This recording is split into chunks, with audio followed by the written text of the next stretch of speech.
खुलुमबाय गोजोन फुंबिलिनि गासैबो बड'लेण्ड बुब्लिनि अनसायगिरिफोरखौ बरायग्रोबाय। दिनै 27 मार्च शुक्रबारनि फानजामुथिखौ फरायथिनो लादों आं उदांस्रि मुसाहारिया। फानजामुथिनि गिबियाव दङ मेष राशि। गोसोआ उसुखुथु जाबाय थागोन, सोरनिबा फारसे गोसो गोग्लैनो हागौ। बृष राशि। नोंथाङा गुबुननि मददनि गोनांथि जानो हागौ, गोसो गोरा लाना हाबा मावनांगोन।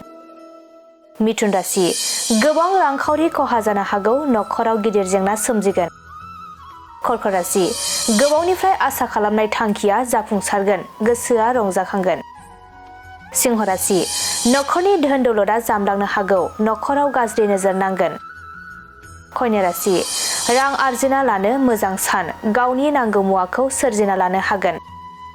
तुला राशि। गोसोआव मोजां साननाय हनाय सोमजिगोन, सोरनिबा मोजां हाबा मावफुंना होनो हागोन। वृश्चिक राशि। नोंथांनि साननायनि बेरेखा जानो हागौ, गोसोखौ मोजां मोननाय नङा। धनु राशि। सोरजोंबा दावराव दावसि जानो हागौ, बाथ्रा गोरोबज्लायनाय नङा। मकर राशि। देहानि सानाय सुनाया जोबस्रांगोन, देहाखौ जोबोरैनो सान्थि मोनगोन।